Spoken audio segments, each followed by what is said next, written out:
ಅನನಾಸಿನ jam ಸುಲಭ ರೀತಿಯಲ್ಲಿ ಮಾಡುವ ಒಂದು ವಿಧಾನ, ನಾನು ಮಾಡುವ ವಿಧಾನ ತೋರಿಸ್ತೇನೆ ನಿಮಗೆ.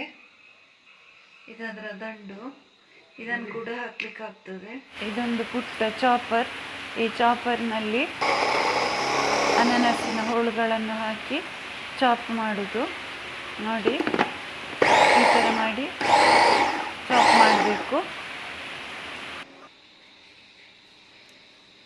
ಅನನಾಸನ್ನು ಈ ಥರ ಪೇಸ್ಟ್ ಪೇಸ್ಟ್ ಅಂದರೆ ತುಂಬ ನೈಸ್ ಮಾಡಲಿಕ್ಕಿಲ್ಲ, ಸ್ವಲ್ಪ ಸಣ್ಣ ಸಣ್ಣ ಪೀಸ್ ಇರ್ತದೆ, ಅದರಲ್ಲಿ ಸಿಗ್ತದೆ.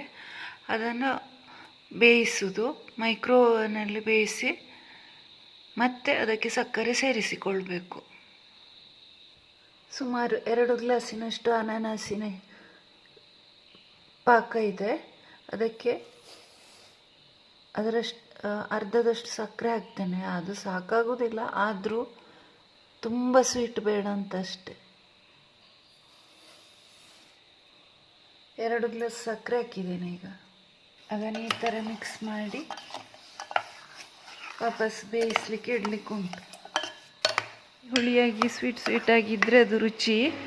ಹೀಗೆ ಸಕ್ಕರೆ ನೀರಾಗಬೇಕು. ಆಹಾ, ಪೈನಾಪಲ್ ಜಾಮ್, ಅನನಾಸ್ ಜಾಮ್, ವಾವ್! ಸಕ್ಕರೆ ಹಾಕಿದ ಅನನಾಸನ್ನು ಓವನಿನಲ್ಲಿ ಬೇಯಿಸ್ಲಿಕ್ಕೆ ಇಟ್ಟಿದ್ದೇನೆ. ಆಗಾಗ ನೋಡಿಕೊಳ್ಬೇಕು. ಓವನಿನ ಒಳಗಿದೆ ಜಾಮು, ಆಯ್ತಾ? ನೋಡುವ. ಆಹಾ ಆಹಾ, ಕಲರ್ ನೋಡುವಾಗ ಆಗಿದೆ ಅಂತ ಅನ್ನಿಸ್ತಾ ಉಂಟು. ಆಗಿದೆ ನೋಡಿ.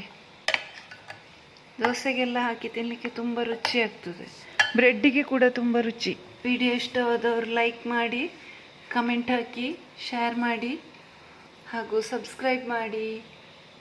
Thank you for watching.